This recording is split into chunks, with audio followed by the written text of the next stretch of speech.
So in society, both ancient and modern, we see some similarities in how influence and control is exercised over the people.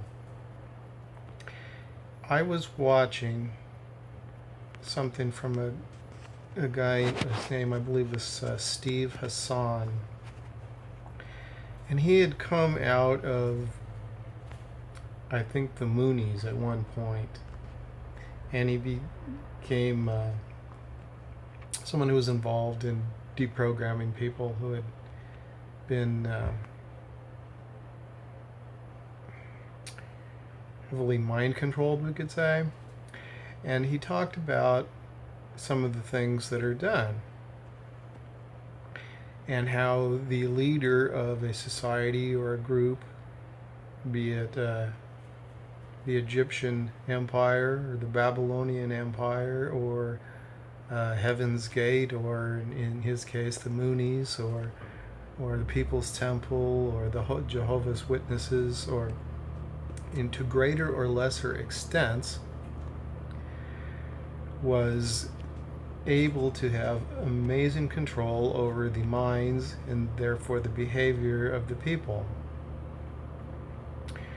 And deification is used in the Egyptian and Sumerian and Babylonian societies. We can see where Pharaoh was God, for instance. He was deified.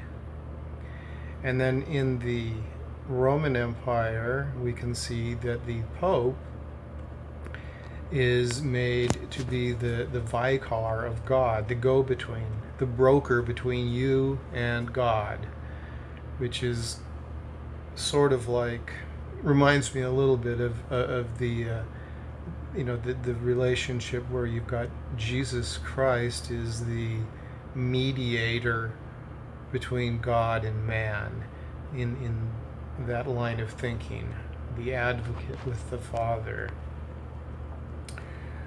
At least when you've got when you've got a theology that allows him to be a separate being, I suppose, from the Father, as opposed to the Trinity when he's just the Father incarnate, I suppose. In other words, in flesh, in English. So, in these religious cults, or when they are made into a political empire, and essentially that's what happens on a smaller scale in some of these religious movements or cults, as we could call them. Particularly easier to see would be like the Moonies or the Heaven's Gate, or the People's Temple. Don't drink the Kool-Aid. James Jones, Jonestown, started I think in San Francisco. But so these people become your sole authority to speak in the name of the Lord God. Your connection with deity is brokered through the supreme leader of the group, whether it be Pharaoh or the Pope or David Koresh or Warren Jeffs. So what we see is that information that is contradicting that comes from the supreme authority, okay, which would be those individuals who were the prophet or the vicar of God, essentially. The manifestation of God's will is through them, and all authority comes through them. And we see that the Jehovah's Witnesses do that with a body of men, similar to the brethren or 12 apostles in the first presidency in the LDS Church. You can look at the Jehovah's Witnesses, and they have a different name for their group. I've read it. It's something like the something slave of God or something. Should be slaves. You would think, and I think they're using the Apostle Paul's terminology there. He said he was like the slave of Jesus Christ. The servant always sounds better, doesn't it? At any rate, these people have supreme authority. When the brethren have spoken, the conversation is over. Does that sound familiar? The leader may say things that are contrary to some of your existing beliefs, but they must supersede all of your beliefs, religious, political, or otherwise. In the Jehovah's Witnesses organization, we see that information control is exercised. People are heavily discouraged from reading outside material that would have anything against what they're taught there, which could include science or history or theological thoughts. Their behavior is influenced heavily. They must have short hair. They must not use tattoos. And some of these things sound, okay to some people. I don't like tattoos. Having short hair, they have to have short hair. They have to have like a white shirt and slacks. In church, women have to wear a dress. It's nice to wear a dress, but if you can't come to church because you don't have the clothing, is that really right? Not according to the kind of things you'd read in the book of Alma. Well, Jehovah's Witnesses are not allowed to smoke, which is, smoking's bad for you, but it's a religious tenet. But they are told it's fine to drink, especially wine. As a matter of fact, on jw.org, you can look, and it advocates that and says just don't get drunk. But I also learned a reference from there in the book of Timothy. I don't remember if it's first or second, and I read it even on LDS.org, and the Apostle Paul does command the people to stop drinking water and start drinking wine instead. Maybe not all together, all water, but it does say it. It's actually there. It's in the King James Version too on LDS.org. We don't get shown that in our lesson manuals because it contradicts the word of wisdom, but then so did the behavior of those who were around leading the church when that was given as a revelation. So their time is taken heavily. They don't want them to have enough time to think about what's going on, so they control what they think and what they do. They've got meetings on Saturday. That's their Sabbath. On Monday they got to do preparation for Bible study. On Wednesday they've got so they're less Bible lesson study, but it's not just out of the Bible. Probably about 90% of it comes out of their own other publications where they give their version or interpretation of what selected scriptures mean. So they're reading it out of the Watchtower, kind of like correlated lesson manuals. And then they've got Friday, and basically what you see is their time is inundated. They're inundated but on top of that, they've got to go door to door soliciting their religion, giving people, all the people basically do it, not just 60,000 missionaries, but basically everybody has to put at least 10 hours a month in. Or if you want to have a higher degree, I suppose, of advancement in their church, then maybe more hours, like up to 50 hours a month. Kind of like a stake missionary, 10 hours a week.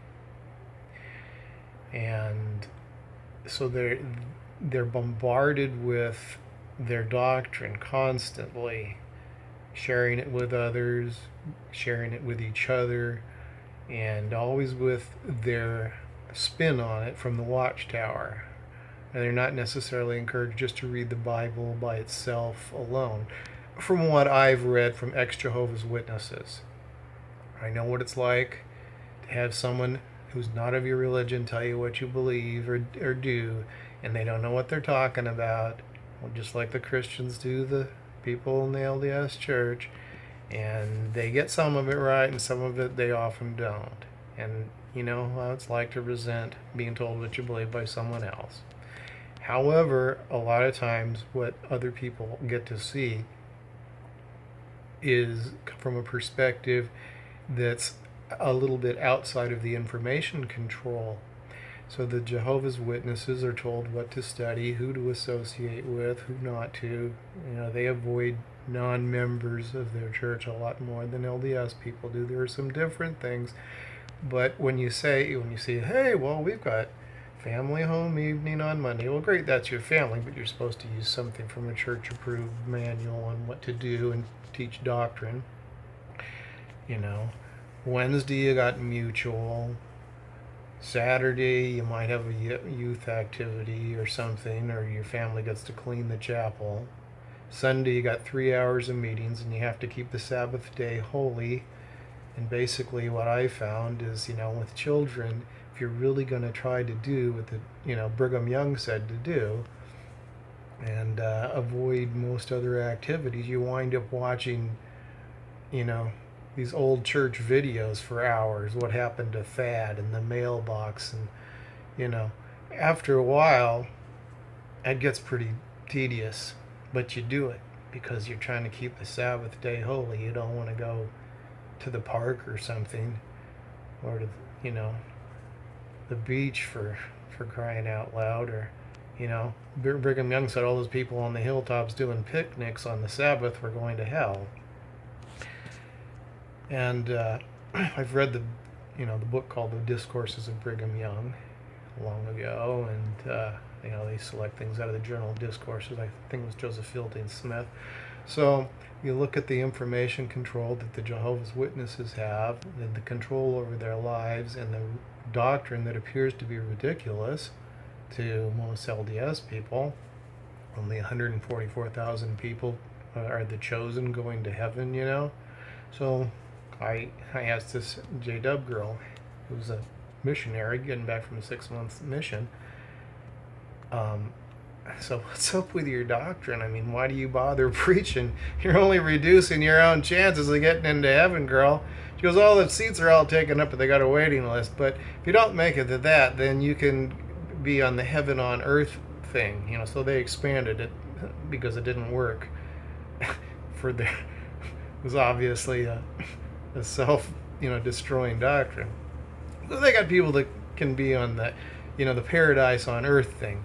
And she goes, my mom's actually one of the, whatever they're called, elect saved people. I go, so she's going to be in heaven and you're going to be on the earth. And so basically you don't get to hang out with your own family? That's pretty messed up. Well, by the time we got done talking, she just couldn't wait to escape the conversation.